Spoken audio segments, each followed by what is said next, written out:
Welcome to Jack Dodson's Racing Insider News with the legendary Jack Dodson. He's got his own show. Me, Scott Allen. It was a good race at Kansas this week. It was a great race, but I didn't think Jimmy was going to figure it out at the end. Yeah, I think Chad was the only one that thought that was going to work, and it did. Well, it's like Darrell Waltrip said, you can't underestimate Chad when he does stuff like that. No, I mean, I really thought those guys were going to be in trouble with everybody else getting tires. And you can tell, and I'm sure Kevin was probably overdriving the car there because he was. I mean, it wouldn't have been a few laps, and he would have got past him. And how about Joey Logano? Joey Logano went to the back. He started in the back, went to the back three or four times. Two more times. Managed to come back to the front every time. I know. And then, I mean, you got to give a shout out to our buddy Guido, BK Racing, Matt Benedetto. Yeah. I'll murder it every time I say it.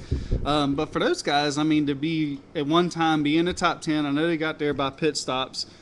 Hey, either way you get it, you get it. I know they didn't end up finishing there, but it still is a great effort for the team to be up front. And Joe and those guys, I think those guys have kind of stepped their tempo up. I mean, it just seems like they are starting to progress. I don't know if they're getting a little bit better equipment or what, but it does seem like those guys are stepping up. And I know Tommy Baldwin said he really enjoyed being back on top of the pit box. Yeah, he might as well get used to it from what I'm hearing. So. Well, I mean, he's good at it. So, I mean, I don't know if he's going to be on top of the pit box when they do all this restructuring or whatever. I don't know if he'll be on the pit box or not. But I think he wants to be more involved with the race cars, and that's the way he can do it. And he was pretty. I mean, they did a good job. And Ron Devine has got to be doing some kind of miracle to be able to come up with. He's got to be tickled to death of how well his team has progressed from last year to this year. And just pull Matt DiBenedetto out of a situation where he didn't even have a ride. And that team wasn't going to run all year. That was going to be a part-time team, and then he wasn't even going to be the full-time, part-time driver per se. It was going to be split up between some guys. I guess they seen something in him that I didn't really see. But he doesn't really have that much top tier experience though either. Well, you're right. He doesn't have it. I'm saying from the trucks nationwide, and he's progressed himself along. He didn't. I don't think he ran many trucks if he did at all. Yeah, maybe not at all. And then he went straight to Xfinity Nationwide, whatever, with Joe Gibbs. He was one of their developmental drivers.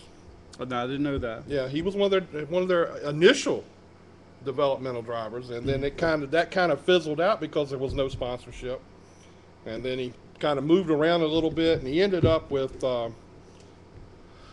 Curtis Key last year. He drove for Curtis Key last year in the Xfinity series, and I just didn't see it. I mean, I knew he had a lot of talent. I watched him race at mini stocks at Hickory, limited late models at Hickory. I've seen him race them all, and he's won in everything he's been in. He's not your typical your cup driver that you would see throughout the garage. He's very low key. He's low key. He just doesn't have the. Yeah. But a friendly guy when you walk around the garage. He's a down to earth guy.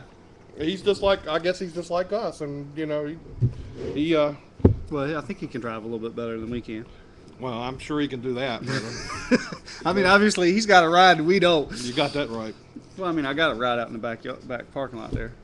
Yeah, well, I'm talking about my truck. Oh, I thought you were talking about that arena car sitting back there. I see two pieces of that. So but it was the truck race was pretty decent too. I enjoyed that. But talk about Eric Jones and the weekend this kid had. He showed that he can drive, and he's going to be in a Sprint Cup car very, very soon. Yeah, and with we might as well say, I'm sure probably a lot of people know that Kyle Busch is coming back. He'll be back this weekend in a Cup car. They must have knew, or David Reagan must have knew that was coming. And it was just that one race for Eric Jones to be in the car, for him to go ahead and make the move over to Michael Waltrip. I really thought it was still going to be another month or so before Kyle came back. You know, they said initially, and I heard him today on in his press conference. He was shooting for July 4th Daytona, and he got cleared early. And well, I would say most people kind of related that injury that he had to a football injury, and football is a little different than a race car. Just walking on your foot, being able to push the gas or the brake pedal, compared to playing football. You know, so I think it's a totally different story. So I think he could be brung back earlier than what sort of they were maybe comparing it to. And it was a pretty big break, and I mean, it was a serious ordeal. Yeah, I mean, he broke one foot and broke the other leg. So, I mean, yeah, he had it was a big deal. So he was, but he was talking today that he's still limping. He's still hurt. He said he still feels it, but he's ready to go. So. And they're going to have Eric Jones standing by just in case there's a need for him. I think he said the next 5 weeks Eric Jones is going to be there with them. Yeah. Well, I think this weekend will be a good test for him because, like I said, the segments are 25 laps, 10 laps. So I think it'll give him a good range of where he really is. Because obviously, but I think he's been working out, so I don't know. Well, he says he's been. This was the hardest thing he's ever done. But I listened to a lot of people today on the radio talk about the waiver that he may get to go. Well, he's going to get that. I mean, there ain't no doubt that he's going to get that. Well, NASCAR's already come out. Brian Francis has already come out and said, look. It's his fault. Their fault. We need to make it right. So if he can get it into the top 30, get a win, why not let him go ahead and be in the chase? You know, I agree, but I disagree with it. Well, I don't feel it's NASCAR's fault. Yes, they probably should have had a safer barrier up there, but it's racing. I mean, the bottom line, it's racing. Accidents are going to happen. People are going to get hurt. We all signed a waiver before we got in those race cars that we knew what the outcome could be if something were to happen. But you think about it, and I was thinking about it today as I was riding down here. You've had 4 instances this year. Yeah. And all 4, of course we don't know about Kyle yet, but all 4, including Kyle, have gotten the waiver. But now with Vickers, it doesn't matter because Vickers is not going to be there regardless. Right. So, but you still have Tony getting the waiver. Who was the other? Man, my mind went blank that fast. Kurt Busch. Kurt Busch got the other. And I agree Kurt deserves one. Well, I agree Kurt deserves one because he was never convicted of anything. Now, had he been convicted of something, that would have been different. But he was never convicted of anything, and so, you can't say that's... Yeah, I mean, people are having a hard time with Kyle missing a third of the season and then being able to run for a championship. But if you miss a third of the season and you still get in the top 30 and you still win a race. That's very doable, though. They were doing some of the numbers. They said last year the 30th place car had roughly 400 points. And if Kyle got an average of 26 points per race, he would make that average. So he could more than likely would be in the top 30 in points. And let's face it, he'll be in the top 30 in points. There's no I would be shocked if he wasn't. He'll more than likely, or he's a good chance. But then again, I mean, sometimes I think we might be putting the cart before the horse. He hasn't worked with his crew chief. Well, he has worked with him in the past, but it's a new car. It's kind of a new crew chief. It's kind of a new team, so it's going to be a little getting used to for him. So I don't know that he will jump out and win a race right off the bat. If it was the same old guys, I'd be more willing to say yeah. But I take it as this: it's Kyle Busch.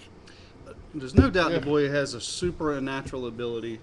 So maybe he can go around that. But the key thing is, a lot of people said NASCAR. I heard this is people talking on radio, saying NASCAR should just go ahead and just give him a waiver regardless and let him be in the chase. Well, I still say he has to win a race to get in there regardless. Oh yeah, absolutely. Absolutely. You don't have an option there. You got to win a race. You got to earn it just like it. That would be bad. Honestly, if they did something like that, You cannot just give somebody a chase bike. Yeah, that's it. And Dave Moody on Sirius said that's like going back and restructuring time and giving him something, that nobody else. That would be wrong. To me, that would be wrong. And I think everybody else in the garage would say the same thing. And this weekend is the All-Star race. And that's going to be a big one. I got a feeling it's going to be a good one. I was talking to some folks today and passing just conversations I had, and they say they build cars to throw them away. Because they know if they get them back, they're lucky. If 9 times out of 10, they're not coming back. Right. How many times do you hear them say, bring me the steering wheel, the trophy or the steering wheel back? And this race is a typical one where you bring back at least the steering wheel. You're going to get it. It's not going to be. My son doesn't like them. He said it's because it's a lot of work for him. He said it's ridiculous. They get all these cars ready for this race. In other words, for Charlotte weekend, they have 4 cars. Right. Of course, they're right down the road, so it's not really a big deal. But it's still a lot of cars that got to get ready. And what about I know we're talking about the All-Star race, and you almost can't talk about the All-Star race without talking about T-Rex. I don't know if a lot of people out there know what a T-Rex car is. Rex Stump, the engineer, Ray Abraham just said, build me something, push the rules, and he built a car within the rules, and it only raced that one race. It took everybody to school that night, and NASCAR said, don't bring it back. Yep. and then next week, the rule book was different. And that was innovative. It was. And that car is I don't say the museum, but it's at their souvenir shop. You can go in there and look at it. And Rex Stump is still there. And no, he went to Stewart Haas. Oh, did he go to Stewart Haas? Mm-hmm. Earlier in the year. I thought I saw him at Richmond in a Hendrick shirt. I thought I remember reading a press release that he went. Anyway, he's still around. He's still around. He's still around. Which I was shocked about. Yeah, I couldn't believe he. I can't believe he left Hendrick, but that's that's unbelievable. I'll have to see if I can that was an awesome car, and met all the criteria of stretching it to the limit on every little thing it had. It was legal. Just barely legal. Right. It was definitely legal. And we got a minute. We might as well thank our sponsor. We want to thank Pepsi for supplying us drinks to our show. So if you come to the show, we'll limit you. Yeah, we'll give you 1 Pepsi because we kind of like them, so we don't want to give them all away. Langley Speedway, Bill Mullis. We have a Langley Speedway segment on our show now. And how good of a time did we have at Langley Speedway? I had a blast. I hope to get back out there. Not this coming week. I don't think I can go this coming week. But the next week, we'll try to go Saturday. I'm gonna go the next week. I know I'm going to be there for that one. I would like to be there this week. Yeah, and we got a big K&N race that's going to be coming up at Langley Speedway in June. But we had a good time at Langley. They had twin 65s, and of course I thought Greg. We'll have Greg on the show later, and we'll ask him. Originally, we thought he had a motor going sour, and I text. Mason, and he said they just had a slow leak in a tire and lost a tire at the end, which I think hurt him in that second race because you couldn't put a new tire on. The way the rules are, you had to put a used tire on. So he put a used tire on, came from the back, was leading, and our buddy that I raced with, Tyler Hughes, got by him with about 10 to go or so, and they raced pretty hard. He earned it. I got to give it to him. People maybe say he had fresher tires because he had a Panhard bar break in the first race, fighting for second. So he's got a fast race car. This is his first or second kind of full-time season in the late models, and he's got a K&N, and he told us that he's going to run Langley, New Hampshire, Dover. There was one more. Greenville? No, it wasn't Greenville. Was it Iowa? Might have been Iowa. But he's going to run, I believe, 4 K&N races, but they got a lot of work to do to get that one ready for Langley Speedway next month. Well, he did a heck of a job. I mean, he did for a kid that's not been out there on a regular basis. And the thing I like about Tyler is he's aggressive. I know a lot of people kind of get mad with it, but for a fan or somebody watching the race, it's fun to watch. I know Casey White probably didn't probably didn't appreciate it because he kind of come in there and he he dumped Casey on the outside. I mean, that's all there was to it. Now, maybe he might have not meant to do it, but Tyler's aggressive. But I liked watching somebody that is aggressive. You know, it just shows you how much he wants it. Super. Yeah, we had 2 guys in the 65 that hadn't won this year. Mm-hmm. Well, there's a 3-year winless streak that Mark Wirtz. Oh, I didn't know that. Yeah, they said something about that. Well, Mark Wirtz got the win in the first one, and man, I'm gonna tell you something. The race I really enjoyed the most was that Super Street race. Yeah. You know, that was an unbelievable race. Them 2 guys side by side. Oh yeah, that was, man. They run side by side for like 20 laps. I mean, it was. And you knew somewhere down the line. Teammates at that.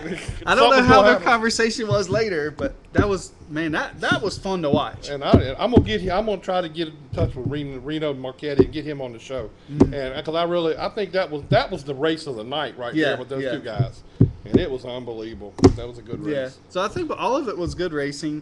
Everybody thought Greg was pretty much, and he's pretty much a shoe-in for the.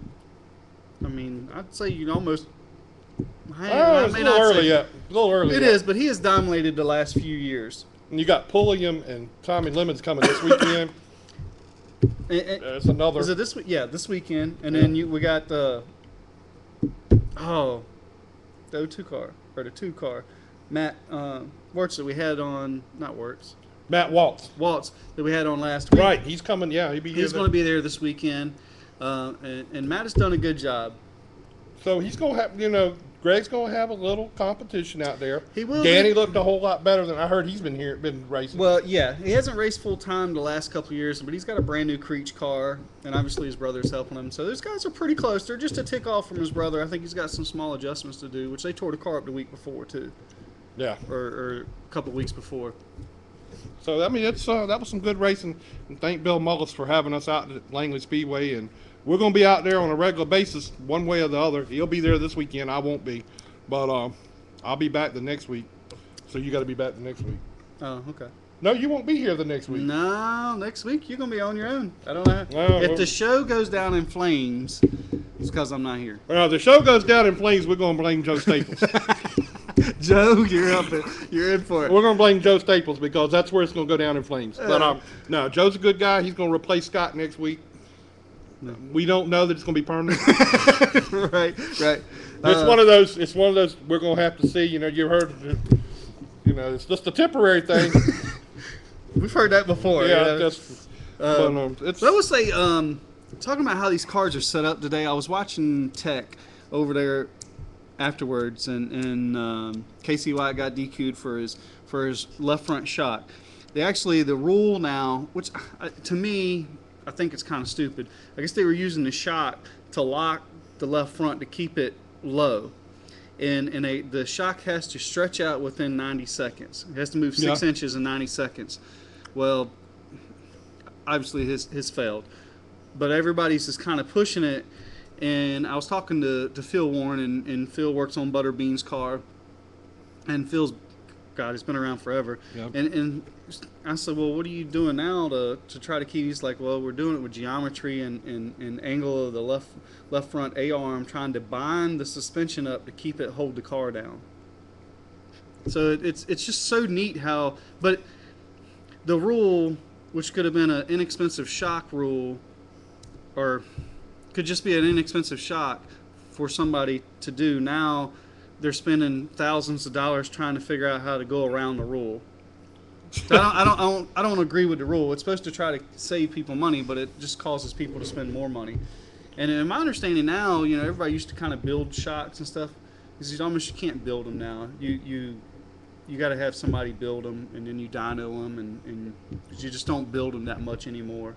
Well, in the Cup Series, they're kind of getting away from that too in the Cup Series with building their own shocks, because even though they have shock dynos on the trucks. Right, but that just tells you what the shock is. But the thing is, I know Andrew Dickerson, that's with RCR. That was his thing when he was with Phoenix, building shocks.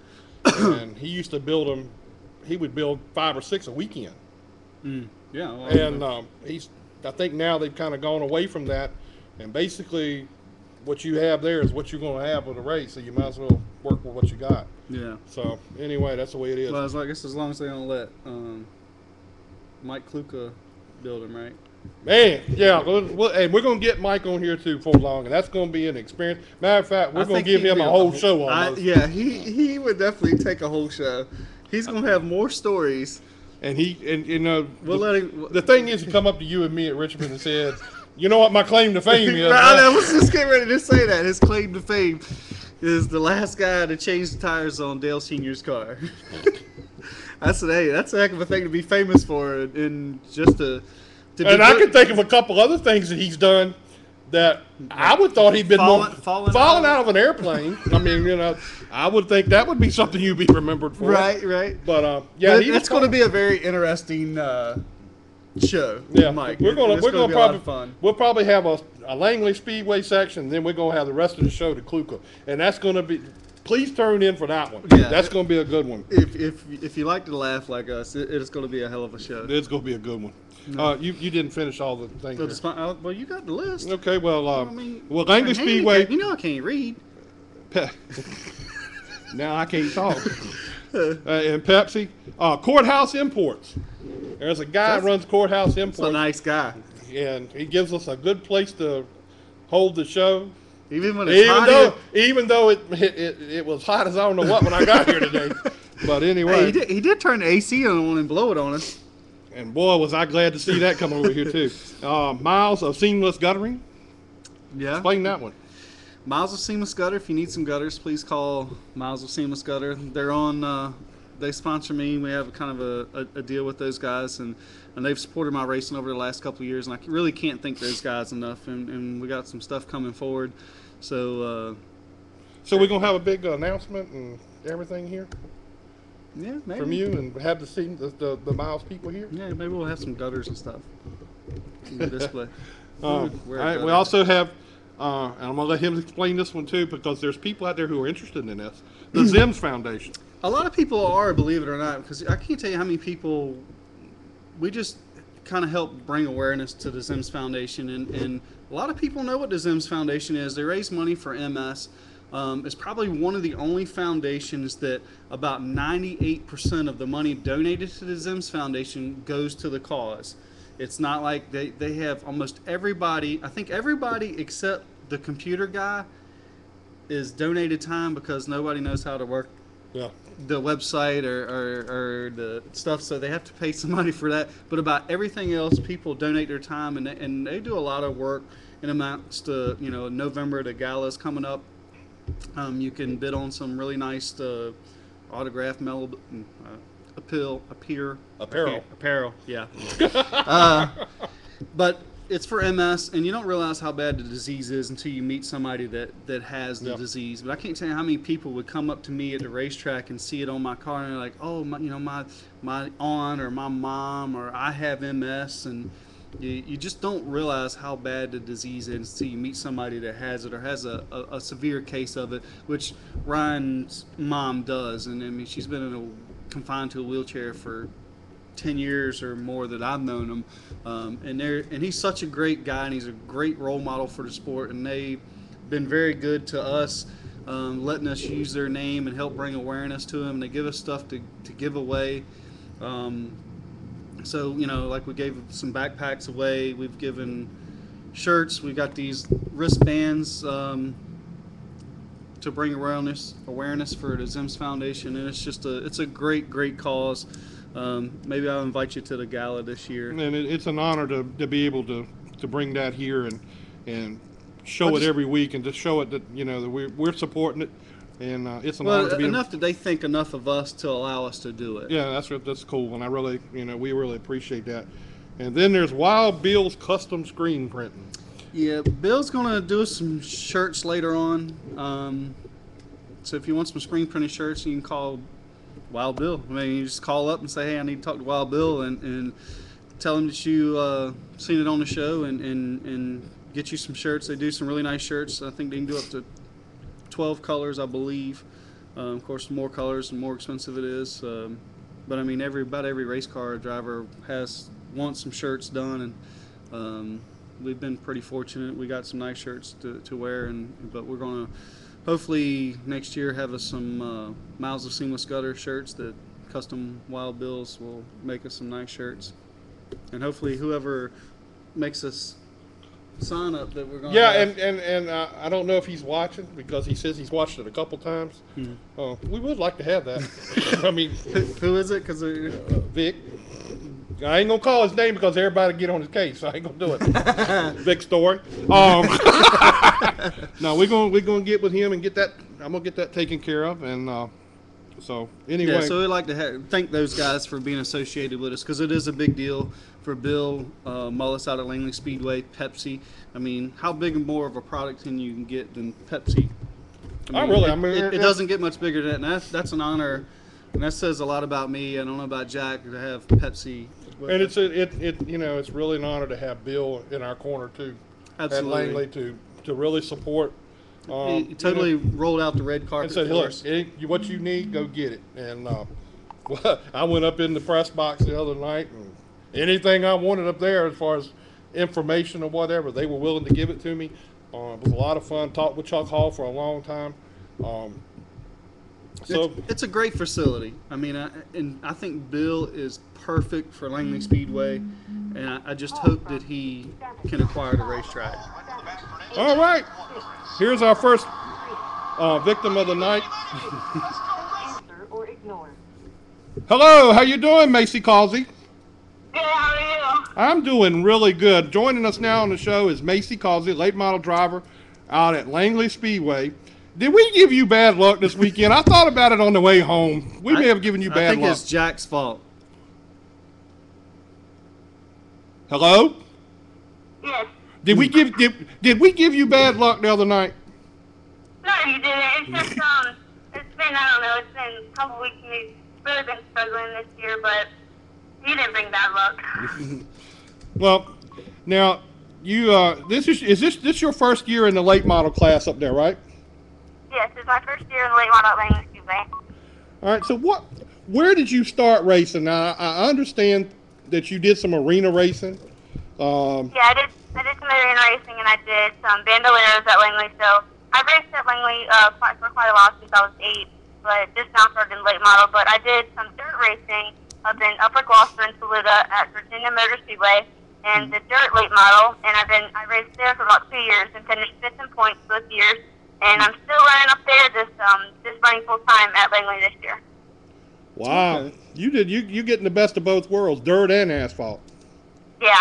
All right, now I'm gonna ask you a question. Which do you like better, dirt or asphalt? Oh, dirt.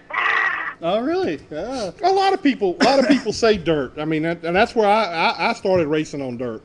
So I like dirt racing too. Now tell us a little bit about your race team and who all's involved with your race team, and your sponsors and everything. Just tell us who all you got involved. Well, mostly my crew members and stuff is a lot of people from Best Pace Camp Resort. We go there and hang out a lot, and my mom's friends, John Luttrell, Chris Calver, and my Uncle Bubba, and then my crew chief Daryl. He helps out a lot. He's partnered with my mom's business, and he helps out with her, and he comes over to the shop all day, every day, and Glenn Healy, and they all help out a lot. And my mom and dad, they help out tremendously. So what a lot of people don't know, so what got you involved in racing? I know your dad does some racing, so what really drew you to wanting to drive? Well, my grandmother was the first woman to ever win a Nascar sanctioned race, and I never got to watch her race. She was racing in the 70s and 80s, but then when my dad started racing, I went to the track with him every day, every Saturday that he went out to race. And finally, when I turned about 7, I told him that I wanted to race. And when I turned 8, I finally hit the track. So what was your first race car? Mine was a Bandolero car, the one that I raced at Langley Speedway. Okay. Now, how many people give you a hard time for being a young woman in a predominantly man sport? I know it's a lot. I won't say. You see a lot more of it today than you did when your grandmother did it. I imagine it was a lot harder for her. Do you feel like people treat you differently?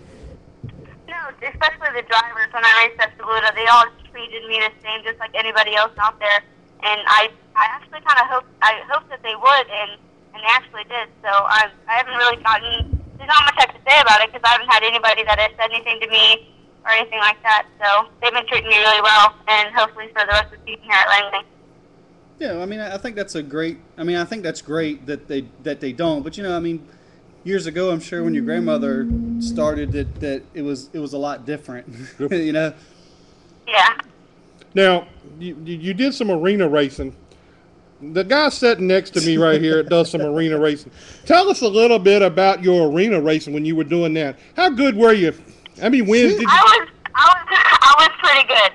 When I raced there for about 3 years in the youth division, and I broke my own track record about 7 times and won the championship once. And I wanted to move up into the adult division, but they wouldn't let me. So eventually, I just stopped doing that and went up to a bigger car. So I dominated in arena racing a couple times.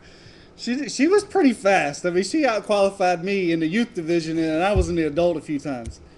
Well, that's not, Macy. Don't take that as a big compliment.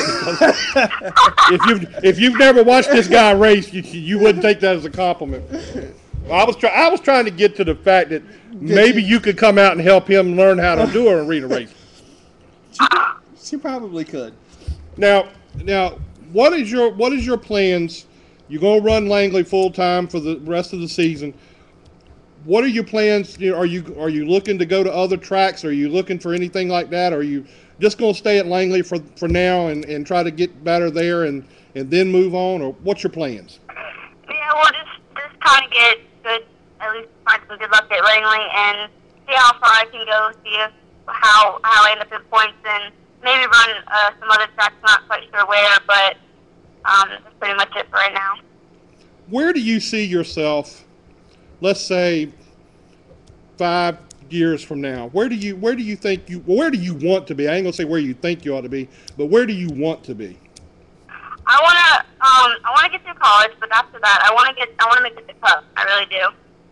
And I'm proud of you for saying you want to get through college. That's absolutely. That's the best. That's you're one of the few people that's ever said that. And yeah. And I'm not sure where yet. 'Cause I'm only in the 8th grade, but I really want to get through college and get school done. And then I want to focus on what I love to do, racing. Yeah, I would say I respect you for that. Now, how old are you, Macy? I'm 14. 14 years old, and she's already outrun you in arena cars. I mean, I had sucky equipment. So, and tell her how old she was when she did that. But anyway, Macy, 10, 11. Macy, I'm going to say one thing. You became one of my favorites this weekend when I was out there. Because, and especially with what you said just now about wanting to finish your college and everything, you have your head on straight. So I think you're going to do very well with what you want to do. Thank you. Yeah, no, I think, and I watched you some in practice, and I'm completely honest. I think you did a good job in practice. I was curious to how well you would handle, being in late model, because it's kind of a big jump. Although you running the late model on dirt, I think really probably helped you. I mean, you can answer that for yourself, but I think probably helped you prepare yourself for this season. Yeah, a lot of people have said that dirt is definitely helps, and I feel like it does. But still, going from different tracks is still something new, learning. But like you said, in the race, I've done really good. But qualifying, I have never done well in qualifying ever. When I'm at Pluto, but in the race, I'm just kind of getting some more seat time and see how I can do and see how far I can go right now. No, I mean, honestly, I think you really did a good job. You stayed clean besides the ordeal there, and that was just one of those things that, I hate. And nowhere to go, right? Yeah, I mean. Yeah, you really didn't have anywhere to go there. But I want you to, your crew, to get that car back out for that second race, race, even though you didn't run but a few laps just to get some points, but to get it back in a position where you could run, you got a heck of a crew there to get that done that fast. Yeah. Yeah, after that race everybody came back to the stop and we did some work and we sent the car off and to get it repaired and try to get it fixed up, and they're amazing help. They come down 24/7, and I have a couple guys that come all the way to Kilmarnock and Upper Gloucester area type over there, and they come about 45 minutes away just to come over almost every Sunday and a couple times a week just to help out and get stuff straight in the car for me. Mm. No, So you have you sent the car off already to get it fixed, or? Yeah, we've already sent the car off. Will you be ready to go this weekend, or? I'm hoping so. We might get the car back tomorrow or the next day, but if not, my car that I destroyed at the beginning of the year, we're trying to get that one repaired, so then I'll have that car as a backup. yeah, And hopefully, if the new car hasn't came back, then I'm going to try to run my old car this weekend, see how that does for me. yeah. I mean, you had a rough couple of races there. Yeah. Now, when do you plan on running your next dirt race? I've already looked at the schedule, and since I'm running Langley for points, I'm only going to have about 2 races left here at Saluda, but I raced a couple weeks ago there. My only week off, so it was like May 2nd, which is like a week ago, and I finished third at like 12 or 13 that started, and I was really happy. All right, so this is a big one. Who's the better driver between you and your dad? No. I would have to say me. I thought you'd have said that right from the get-go. Wait a minute. Is your dad around you right now? No, he's not. Oh, okay. I'm sure he's listening now. I'm sure he's listening, but yeah, I mean it's kind of hard to tell because we race different divisions, and he raced longer than me, but I leveled up quicker than he did. He only raced he raced like champ cars when he was younger, and then I think he just went in straight into Legends, and he raced that for a while. But Now, I don't really know. have you ever thought about running the Legends car? So I do not like it at all. I tried to when I was down in North Carolina with my dad's friend, and I tried to get in one, and I did not like it at all. It's so small. Like the crush zone is so small. I don't like it at all. Yeah, I would totally agree on that. And it's probably one of the dangerous things out there, to be honest with you. Yeah. So now, give me what you think when you compare the asphalt late model to the dirt late model. What do you think are the biggest differences that you see from your standpoint as the driver? What do you see difference? I mean, honestly, I don't see much difference besides dirt and asphalt. To me, the car feels differently because when you're sliding and when you're not, but it doesn't really feel much of a difference to me. Maybe not for others, but. Which one has more horsepower? Do you know? I think it's dirt. The dirt is like 100 or so, 110, and then the asphalt I think is like 90. Now, who are some of the guys that run out there at Saluda when they running against you out there? Is the Hubbard still out there, or any of those people? I don't know. I don't know. Because I went out there years ago, and the last time I heard about them, they were still racing out there, and they were something else. They built some heck of cars for Saluda. Were they racing when you were racing? And see, now he's getting ready to make a comment on me. See, Macy, we were trying to go joke on you, but then you had such bad luck the other night. We thought now he's jumping on me. Yeah, we'll do that anyway. Anyway, have you ever thought about running that down at Dixieland? I've never been there. Haven't really talked about it yet, but I'm trying to get to more places instead of the local area, but I'm not sure where yet. All right, now who helps you driving wise? Do you have somebody on your team, or is it your dad that helps you, like as far as lines or running Langley? Driving in too deep or not? Lines I kind of get some advice from the other drivers like Greg, and then some of the upfront runners. But as far as just helping me when I go out for practice day, my dad's really the one that helps me because he's the one that sponsors for me. But when Bill comes out, he helps me a little bit every once in a while, and he gives me some good tips. But it's mostly just my dad and my uncle and my dad's friends that come from Kilmarnock. They help out a lot. Mm-hmm. So do you? But yeah, mostly my dad for tips and stuff. So when you're there for a while. So when you're out there and your dad's spotting for you, do you actually sometimes get behind a guy like Greg or Danny and try to mimic what they're doing to learn the line? Oh yeah.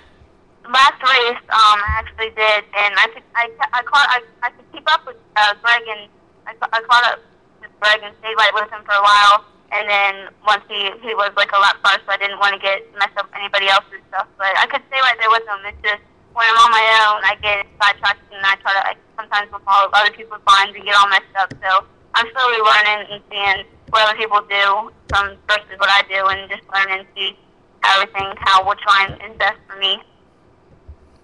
Well, I think you got a lot of potential. I hope you stick with what you're saying about getting your college and everything. But I think you got a lot of potential on the racetrack. Thank you. All right, now what I want you to do is I want you to thank your sponsors and everybody that helps you out, and give a little shout out to them so they'll be appreciative of what that you show your appreciation to them. Yeah, I'd like to thank 106.1, CDX Modular Homes, OVM Financial, Susan G. Coleman, USO, and I'd like to thank all of my crew members. They do a lot for me, and yeah. And don't forget Mom and Dad. Mom and Dad, yes. Definitely. Don't ever forget Mom and Dad, because see, Mom and Dad. I normally don't. Whenever I get on speaker and stuff, that's only the first thing I say. Yeah, I agree. I know. I'm just giving you a hard. This time I know they're listening. I know they're listening right now, and I hate it, but I don't know. Well, I'm glad you didn't say nothing bad about your dad, even though you say you drive better than he does. And next time I see him, I'm going to remind him of that. Okay. All right. Well, we appreciate your time tonight. We're going to let you get back to whatever you were doing. Thanks for spending a little time with us. Yeah. Good luck to you for the rest of the season. Hopefully, we'll get you back on here real soon. And when you win that first race, I want you on here. All right. Thank you all so much. Thank you. We appreciate it. Thank you. Bye. Bye. I would say she did do a good job. Honestly, that's a God's honest truth. I thought she did a really good job, and she's done actually fairly well out at Saluda. I mean, to run third for a young woman, or young dirt lady, however you want to classify her, that's a big accomplishment. For hell, 40, I'd take it. 14 years old. I thought she was in a dirt late model that has the horsepower that those dirt late models have. Mm-hmm. It is unbelievable.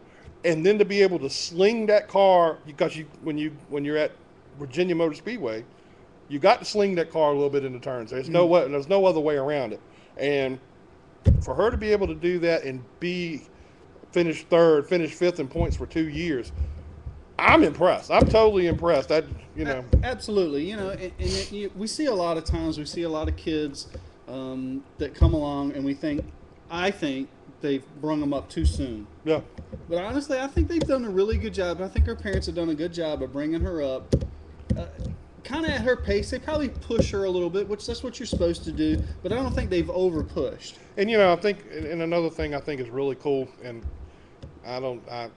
somebody may say I don't know, but I think it's really cool that you've got the younger girls getting into sport. Because I've got a granddaughter that's coming along, and it looks like she's going to be the one that's going to want to drive a race car. It's going to be a shame to have your granddaughter outdrive you. I don't care. I'll probably end up being paid for part of it. But anyway, because I would do it. I would do it in a heartbeat. My grandson or my granddaughter, if they wanted to race, I would throw them out there in it. I mean, I don't have a problem with that. But I think it's really cool that at Langley you got all the girls that are racing at Langley, Macy and Angela Marie,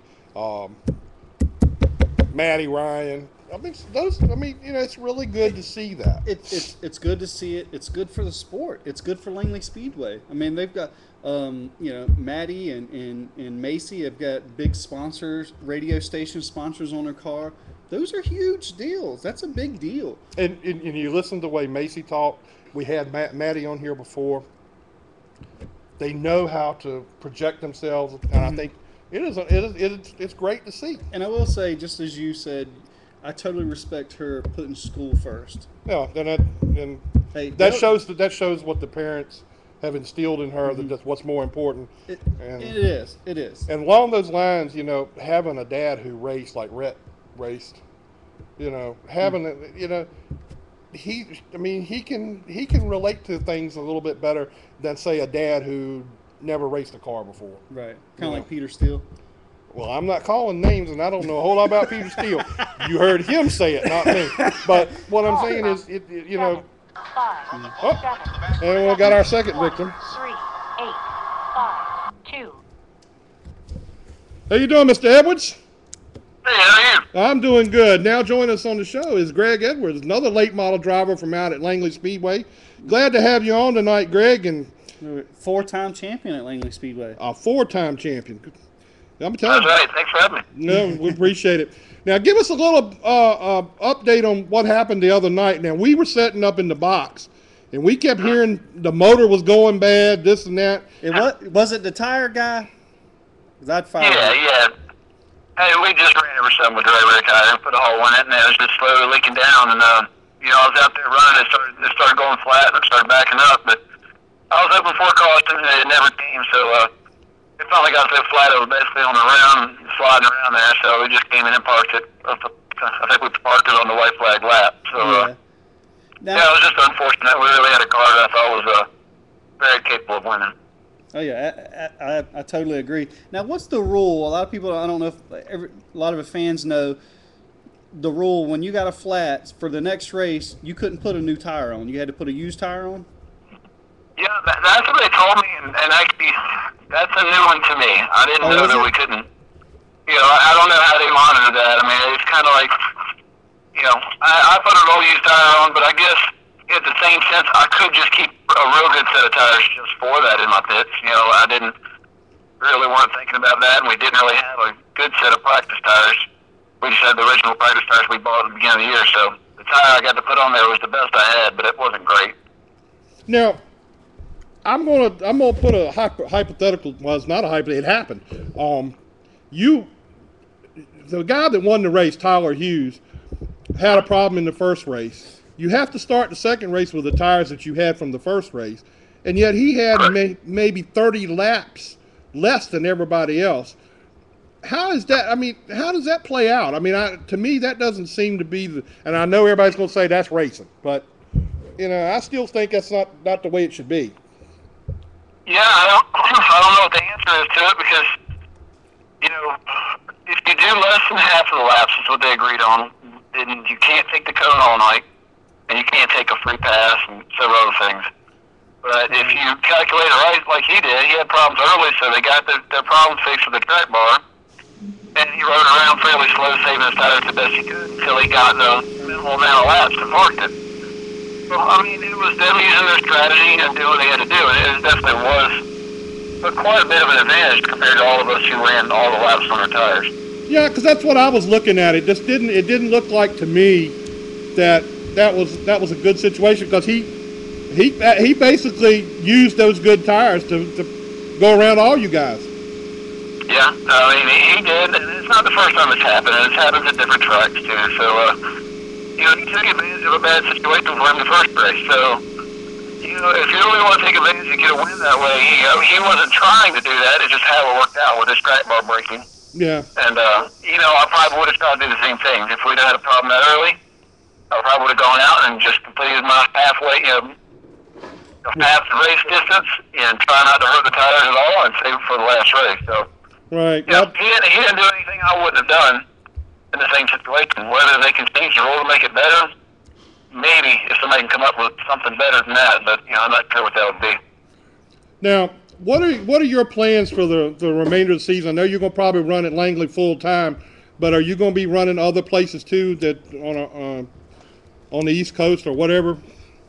Possibly. I'll talk to JT Jackson a little bit about driving his car, maybe a little at Kinley. We'll just see. I mean, I think he's probably open to that, and we can do that. But I'm sure we'll do Myrtle Beach at the end of the year, and I don't know if any other big races at the end of the year, but we'll just see. Mainly, we're going to focus on Langley right now. So who is your biggest competition over there this year? I mean, you've had pretty good success the last few years, and I feel like you're the guy you're the big guy to beat this year, I feel like. Well, I mean, it's different every week, We've had different challengers come in just about every week. First week we had Tommy Lemons. He sat on the pole, and I think he could have had a great car, and he had an accident. And then we had Lee Pulliam come, and he was definitely very strong. And, this week you had Mark, and Danny's getting faster, and you got Tyler Hughes, they're stepping their game up, so they're running really well. So there's quite a few cars that are fast, and then we still have cars coming in. I'm hearing, Waltz is going to be back probably this weekend. I'm hearing the possibility of Lee's coming down, and Tommy Lenz is coming down this weekend also, and even her Rumble with John Sperry might be coming down. So it could be one heck of a race this weekend, too. Now, do you like it when those guys come in from out of town? I mean, it kind of says a lot for the racetrack for them to want to come down to compete here. Yeah, I don't mind it. I mean, I think it's fun. I mean, it's Langley for a long time, I guess, is where it's located on the East Coast, and a little bit that it was flat. People just didn't like to come here quite as much. I think a lot of people are from the central part of Virginia or western part of Virginia. There's a lot of tracks a lot closer to them, but those guys are realizing they can run good here too, so they're starting to venture out, which I think is a really good thing for Langley. And I don't mind it. I mean, it's new challenges. You learn new things, and I like to go against people that are as good as they can be. Yeah, I mean, I think it says a lot about you and them to want to come and run. Now, tell us a little bit about James. How did you get hooked up with James Long, driving for James? James' character, I've known James for forever. Yeah. I probably would have told you before we got with him I would never, ever drive for him. It ended up being just a great situation. We ended up being great friends. Actually, I was driving at the time, I was driving for Ted Davis, and we had one of my cars and one of his, and using his motors. And we were going through some things, and Bobby called me. Ted was kind of getting out of it. He had some sickness when he started getting ill. And Bobby called and said, "Look, James wants me to drive his car." And I thought, no way. and after we thought about it a while, I gave him a call and heard what he had to say, because I knew he had good equipment. Mm-hmm. Bobby went and struck the deal, and he set me up with the original car, the one that Nick and Woody won the Hampton Heat with, and then he bought a brand new car, pretty much turnkey. Brought it up. We started our season together, and first year I think we won like 7 races. So we started off real good, and we've been friends, and just learned how to take James. He's a real funny guy, and he likes to mess around with you and play around, and once you get to understand him, it's okay. Yeah, it is. James is a good guy. So how long have you guys been racing together, I should say, or you've been driving for James? I believe this is our 5th year. Okay. Yep, and we've won 2 championships together, and we've won, 25, 30 races together. So yeah, we've had a good time with it. Yeah, it sounds like it's been good. Now, how does it work with your brother? And I was over there in the late '90s with Barry Strathman, and I remember some of your crew members. You guys the crew members just wanted to beat the other driver. Your team wanted to beat Danny's, and Danny's team wanted to beat yours. It seems like now there's more of it's y'all. It's you two guys together. It's now it feels like it's one team and 2 cars. Yeah, it is. I mean, we're in the same shop. And, there's some competition there, but we share quite a bit we share pretty much everything we do. I mean, if he wants to look at my notebook, anything he wants to look at it, if he wants to look at my car, it's right there. He can look at it, and vice versa. So, it seems better for us to work together, and you can learn more with 2 teams. So, that's what we tend to do, is help each other out and talk to each other in practice. So, it's a good, works together good as a team. Yeah, I mean, I would imagine a lot of people wish they could work with their brother or do a sport together that they both love and spend time together. And sometimes it doesn't work out. Sometimes the family thing, as you know, y'all having a family business, sometimes it can be tough. Yeah, I mean, brothers are brothers, but, he's really easygoing. He's easy to get along with, so I don't have much problems. Yeah. So, I think it all seems to be pretty good for us. Now, you've raced at several tracks. I was down at Kinley a couple years ago when you were down there, and you raced around. What is your favorite track beyond Langley that you like to go to, that you really enjoy going to race? I'd say Myrtle Beach. Myrtle Beach, we tend to run really well there. I don't know what it is about the place, but it seems like every time we go there, we're one of the fastest cars, and I don't know, just something about how you run that track on those long races, saving the tires, and how you get around the track. It's just it fits my driving style for some reason. So yeah, I like Myrtle Beach, and I mean, I like them all. They're all fun. Kinley's fun. I don't know of anyone that I just don't like, but right offhand, it just seems like Myrtle Beach is a track that we just, every time we go there, for some reason, it feels like we're pretty good. Are you going to run for the Crown with... the Virginia Crown. Yeah, the Virginia Crown. Are you going to compete for that? I doubt that we will, because I don't think James will want to go to Martinsville unless I find somebody else to drive for. So, I doubt that he's wanting to go there and tear his car to pieces. Yeah, Martinsville seems to be a place where, with all the cars that show up there, it seems to like a lot of times it turns into a demolition derby. Yeah, it's a crash fest. Yeah, it's turned into that. It used to be a lot better. Now it's got a lot of hype, but I don't know, man. There's a lot of kids with a lot of money that don't. They just don't seem as if care if they tear up everything they got. So it's kind of lost the and with the Austin with 10 to go deal, it's just a recipe for disaster every time, and it happens every time. I see really good cars get totally destroyed. It's just good for the fans, but for the car owner, I would never take a car there. Mm-hmm. So, Danny, do you drive the racetrack differently than you did 10 to 15 years ago? I mean, has the racetrack changed that much? The racetrack hasn't changed that much, but the cars have changed. I mean, back when I first started, the cars were totally different. We were in little teeny sway bars, and the stocks did not hold the car down at all. The cars would roll over, and if you had a good car, you could just sit in there and drive it with one hand. Where now, the better your car is, sometimes the harder it is to drive. And it's you're up on the wheel all the time. You're on the wheel, fighting it back and forth, and to me, it's a lot more work to drive the cars now as they are. They don't feel as comfortable, but they're faster. Yeah, and I noticed you. I don't know what you guys are doing differently, but I know you drive differently than about everybody else over there. I noticed used to, you could it was very easy to overdrive the corners at Langley, and it seems like you'd go in further and roll through the center further than about everybody else does. It seems like they're letting off early and getting in sooner, where you're kind of driving in deeper and getting in it a little later.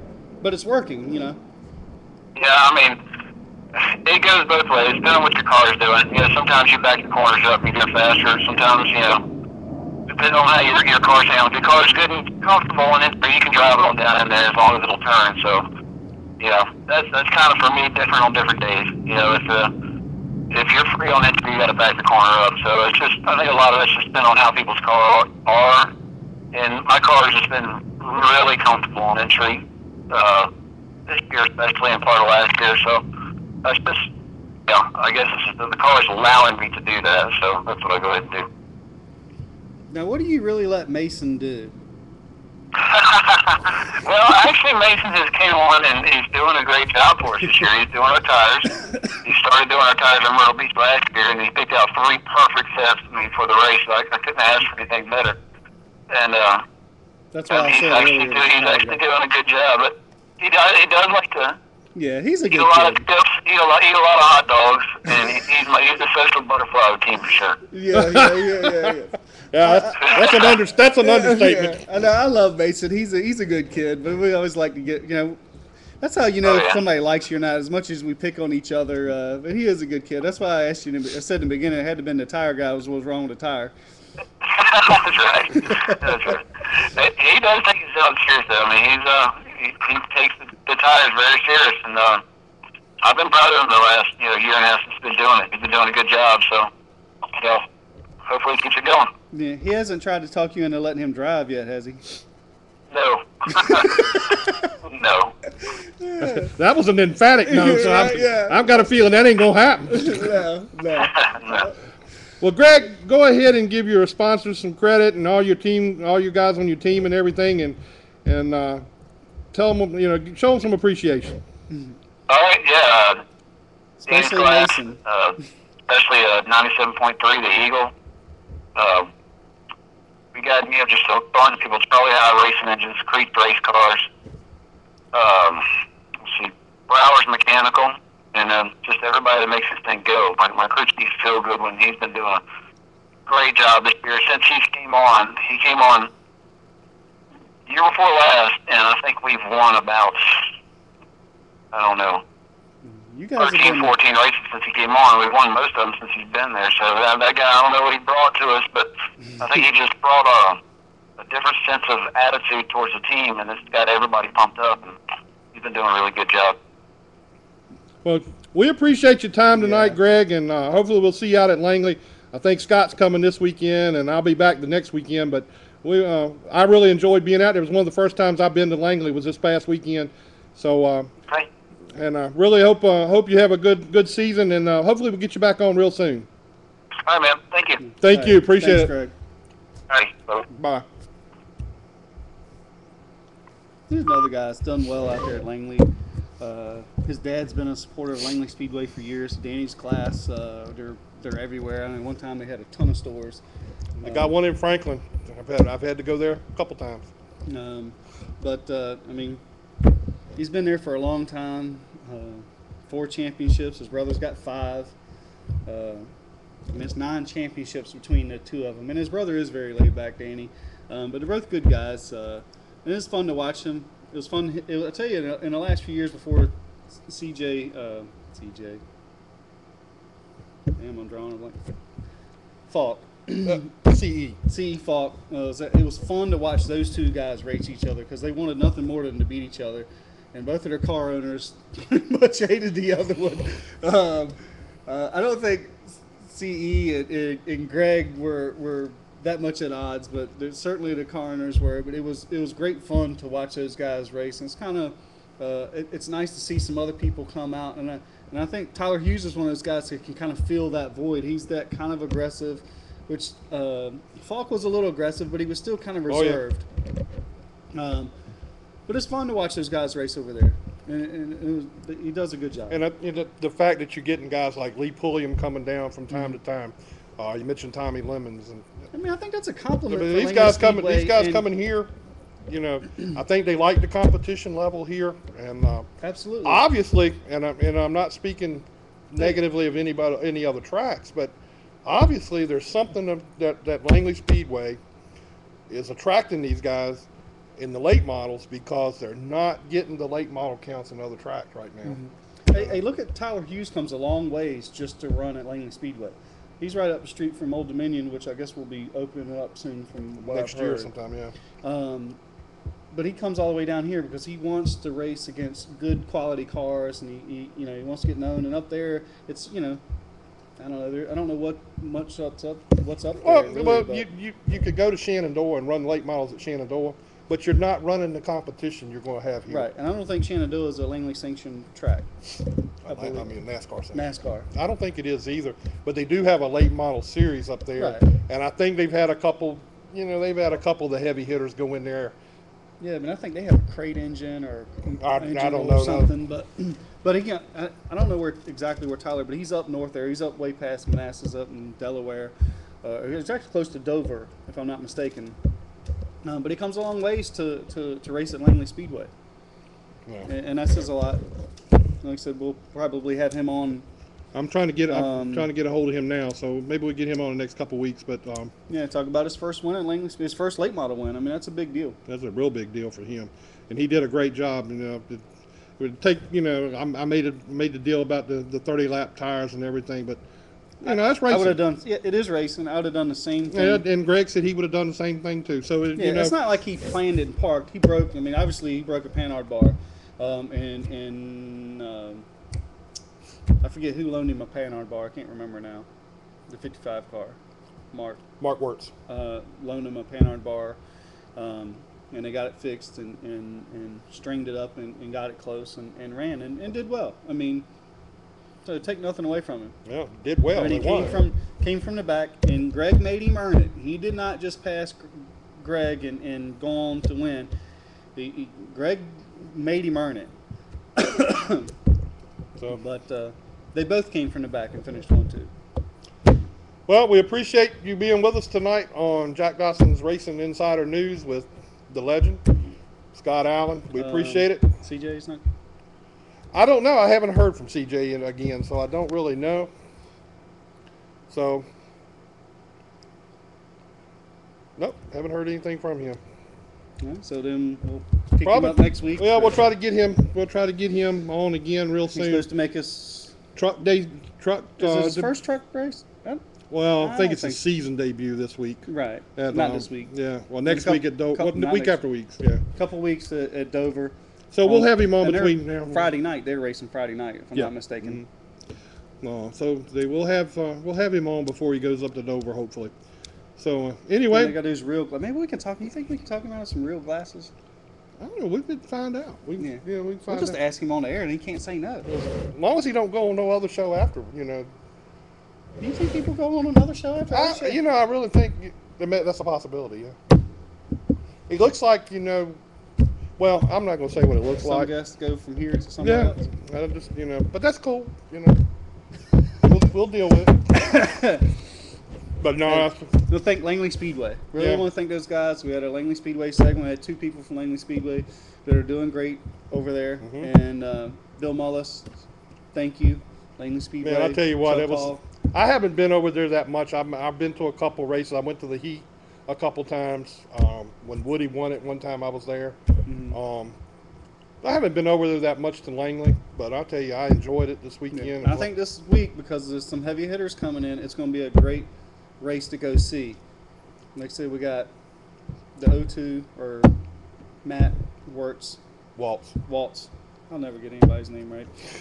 Matt Waltz. It's going to be there. Lee Pulliam, Tommy Lemons Jr. And he said Josh Berry possibly coming this week. That's a big deal. Somebody that drives for Dale Jr. Motorsports in the late model division coming to Langley Speedway, and they usually comes once or twice. They usually definitely come for the Hampton Heat.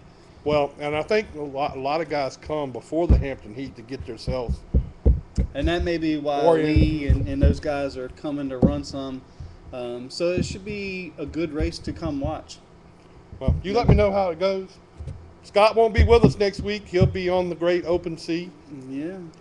Having a good time. Yeah, we'll be on the Splendor, the one that was out there in the ocean. It was on fire. It's been remodeled. I think it'll be nice now. It's got a little. I really think you ought to take time Tuesday night, wherever you are, to call into the show. How am I going to call in? I'm going to be out in the ocean. Oh, I'm sure you can. It might cost you a lot. Well, I was going to say, you got a calling card I can use? They probably don't even have calling cards anymore. It might cost you a little bit. I mean, like one time I did it cost.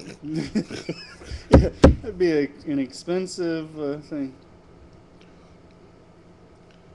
Well, anyway, thanks for joining us tonight. Hopefully we'll get CJ facing next week or a week after, whenever I can get him on here. And thanks for being with us. See you next week. Bye, guys.